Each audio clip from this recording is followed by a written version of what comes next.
20 video games that roasted themselves. How silly. Why would they do that? It's time for some React slop. Shots at their own game to a secret roast from Rockstar. These are 20 video games that trolled themselves. E3 showcases always had the chance to blow us away, and when not Well, not anymore, they don't. Bit sad what happened there. They definitely used to be able to do that, but now E3 is this thing of the past. I'm gonna miss it. We'll have these showcases for games in the summer, but it doesn't feel the same. It doesn't hit the same. It'd be like getting a lot of presents in December, but Christmas is cancelled. So you still get the presents, but it doesn't really hit the same. Naughty Dog revealed Uncharted 4 for the first time, they decided to do it live. Except there was only one problem. The controller stopped working, and as the cutscene ended, millions of people were now staring at an idle animation. I will say it is very brave to reveal a game like that with live gameplay. That shows that they got some confidence in the game, and I respect any developers that are gonna go out there and show their game live like that and do actual gameplay live, because the game could just explode, it could crash, it could glitch out, you could fall through the floor. Like, the game's not done yet. It's not gonna be released yet, so who knows what could happen. And it's not even a pre-recorded video. It's much safer for them to just pre-record a video beforehand, edit out all the imperfections, but they do a live presentation on stage. That's cool. The only bad thing that happened here was this went on for almost a minute and was extremely embarrassing. The controller but disconnected. Later, Naughty Dog paid homage to this mistake by making fun of themselves. If you go to the level in Uncharted 4 and stay still just like the E3 demo, after a few minutes, you'll get the stage fright trophy. Still not as embarrassing. Okay, that's pretty cool. It's a little bit self-aware as well. That's why people like the Uncharted games. That's why they're so highly rated. I've never been able to get into them. It's like Man Tomb Raider. I never really got into it. I still think it's hilarious that there is a guy just running around like, I want to get some ancient artifacts. I want to delve into the underground. I guess the ancient artifacts. Like, wow, that's really cool. Go get it, Nathan Drake. But he's also like, I need to gun down 200 people to get to the ancient artifacts.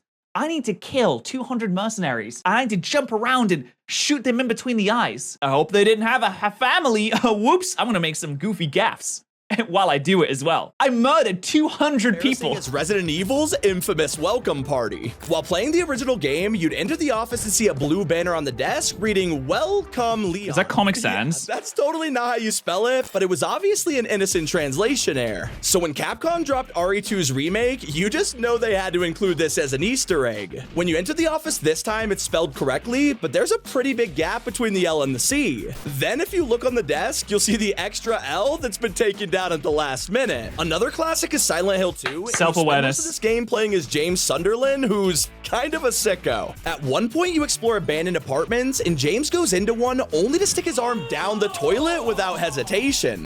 What? Why? Why? Is there something in the toilet? Is there like a special item? How can you even see it? There's like brown liquid in there. Players were absolutely disgusted by this, leading Konami to reference it inside the next game. Now the protagonist was Heather, and you could unlock a cutscene that only happened if you had the save data from Silent Hill 2. Oh, forget it. This is way too gross. And I Yeah, love how many exactly. See, she has a little bit more sense about her. Sticking your hand in a random toilet, that reminds me of that one Saw trap where you have to stick your hands into the toilet. It's full of syringes in the Saw game, which was a great game, by the way. The Saw game, top class. are hidden across Hitman, but none of them are quite as self-aware as this one. When the game first released, players realized they could pick up a briefcase and use it as a weapon. While you could throw most things at people in Hitman, this briefcase was extra special. It would literally never miss, chasing enemies around in circles, locking on no matter what. Now, That's obviously, awesome. this was just a bug, but the community loved it so much, the devs brought it back in the sequel, calling it the Executive Briefcase Mark II. Easy. And look, Of all the ways that you could die, dying to a briefcase is one of the funniest. Fortnite's not as popular as it used to be, but it is still massive, and despite this, every day the devs look on social media to see thousands of comments saying Fortnite's a dead game. No, if the devs have any sense about them, they don't look at Twitter comments. In fact, anyone with any kind of brain cells to rub together does not look at a Twitter comment. I don't have any brain cells to rub together, so I do it on the daily basis. Sometimes I do it as the first thing that I do when I wake up in the morning, is I open Twitter and immediately ruin my own day. It's because I'm addicted. I'll open up the replies to different tweets, and the worst ones are to news headlines. Don't ever look at the replies to a news headline. It doesn't matter what it is. It's not worth it. Please don't. Please don't make the same mistake that I've done so many times, and will continue to do so in the future. Please. Eventually, they just had to acknowledge it. One day, they surprised everyone with a tweet, reads comments designs outfit, only to drop Veronica a starter pack with dead game right on her t-shirt. Hey, if you're gonna get roasted, you might as well profit from it. Damn, I didn't know Fortnite was that self-aware. What the Players hell? roasting the game to NPCs doing it, Halo 5 Guardians includes a couple characters with an amazing troll. During the Alliance mission, you'll find an elite and grunt on the edge of a cliff, and if you sneak up to them, you'll get to eavesdrop on their conversation. They reminisce on the good old days of Halo when the graphics were bad and the gameplay was simple. So, how come you figure stuff looks different sometimes? I mean, the guns or the arbiter. Maybe just my eyes getting smarter, but I swear sometimes it's like there's a whole spaceship is different and nobody says anything. Now, sometimes they're better than the Yeah, they're being self-aware that all the guns are designed differently to make it look cooler and more modular. I hate the new Halo armor. I love the old Halo armor. That was slick, it was simple, and then they turned it into modular. It looked like someone sticks Lego bricks onto a super soldier. And that's exactly what happened in Devil May Cry's reboot. Ninja Theory decided to change up Dante's design, giving him a totally new haircut. The only problem, the backlash for the community was absolutely insane. Nobody wanted this new hair, and fair enough, it was a drastic change, but Ninja Theory doubled down. I'm gonna be the brave centrist in this situation that says both haircuts look bad. And this is coming from someone with an incredibly bad haircut and struggles with hair every day. They decided to show everyone just how ridiculous their original hairstyle was with a cutscene. Not in a million years. But fans were really surprised to see a reference to the disappointing ending of Fable 2. You had to spend countless hours getting to the final boss, and as he prepares his villain monologue, you brace yourself for an epic fight. Oh, I'm sorry, did you want to kill him? Now, this was one of the most underwhelming moments in gaming history, and fans were so upset that the devs knew they had to... That only happens if you wait too long, though. You can kill him yourself if you want, but the villain stands up and he's ready to deliver his monologue, and if you're an epic gamer, you'll just shoot him before he does it, because who wants to hear the villain do their monologue? If you don't shoot him, then Reva, the guy to the right, does it for you, which I think is kind of funny, so you just do it first. To address it with Fable 3. In one of the side quests, you play a board game only to strike down the Big Red Baron with a single hit. Even the characters aren't too happy about this one. What kind of rubbish game lets you kill the villain in one blow?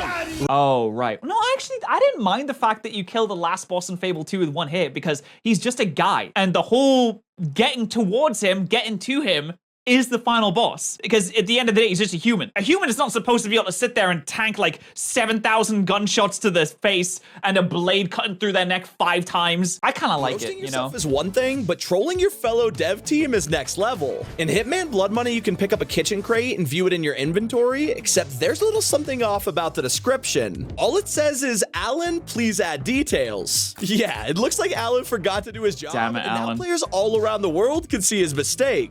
But the devs... I swear, you could probably look in the credits, find the Alan that was supposed to program that. Don't do that, but like, man, Alan, I can't believe you messed this up. You really screwed the pooch this time, didn't you? This is so hilarious that they turned it into a running gag in the sequels, continuing to ask Alan for details. There was a post-it note on a computer, a firing range Easter egg, but the absolute best one was in the remastered trilogy. Instead of fixing the original crate, they changed it to say, "Any details yet, Alan?" And this was years after he had already left the Hitman dev team. Oh, what? Wait, they just exposed him? I was gonna make a joke like, oh, that wasn't just a self-aware joke. That was Alan forgetting to add details every single time. In fact, he forgot to add details so many times that eventually he got fired. But you really gotta feel for the developers of Crash Bandicoot, because when TWINSANITY came out, it was following up really poor sales from their last game. Yeah, it got roasted too. A cutscene where Cortex is surrounded by penguins, and it turns out he owes them a lot of money, and his reason behind this is hilarious. Well, the past few years have kind of been slow. Wrath of Cortex didn't do as well as we'd hoped, and... Dude, that's sad, because Wrath of Cortex is one of my favorite games on PlayStation 2 when I was younger. Never could finish it. I was way too ass at the game to finish it, but I absolutely loved it. I also couldn't save the game because I didn't have a memory card because I was too poor to afford a memory card. But I used to love that game. I thought it was fantastic. I was also a dumb kid, so what do I know? fish. And Guacamelee 2 also makes fun of themselves, but it's in a super creative way. During the first game, people complained about the posters. Even though they were all unique and had cool messages, there was just way too many of them. So when the sequel dropped, you could find a cave that was dangerously dank, and inside there were tons of new meme posters and jokes that fans hated. To make it even funnier, the devs added NPCs that just quoted all the hate comments over and over again. You gotta love when writers are this self-aware, and Evil Within 2 also does it perfectly. It's a pretty serious game, especially with the horror atmosphere, so it's basically the last place you'd expect to find a terrible pun. I told you I wasn't going to leave this place. It's evil out there. That may be, but there's evil within, too.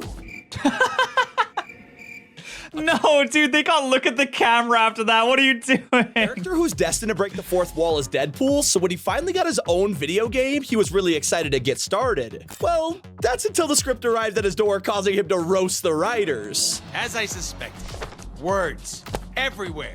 But if we're on the topic of trolling, Bethesda has a reoccurring character that does it extremely well. Maik appears in tons of Elder Scrolls games and always has some kind of joke about what's happening. What does this mean to combine magic? Magic plus magic is still magic. Maik is tired now. Go bother somebody else.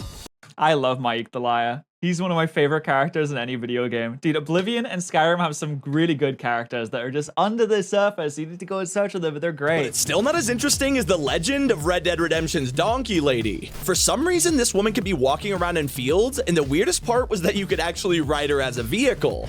You can ride her? Probably the strangest glitch of all time, considering how well the animations work, not to mention her half donkey, half human face. What? This can't be real. Fast forward almost a decade later to Red Dead 2, and it turns out the legend of Donkey Lady went viral, causing the devs to poke fun at themselves. You can now find Donkey Lady's remains in the sequel. The only problem is that Red Dead 2 is actually a prequel, implying she's been a ghost the whole time. And I just gotta say, it is super clever to make a whole storyline just to cover up a glitch.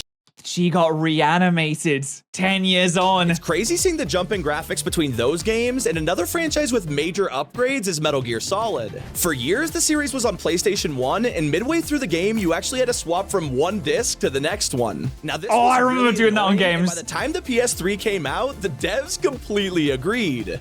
Hold it, Snake. Time to change the disc.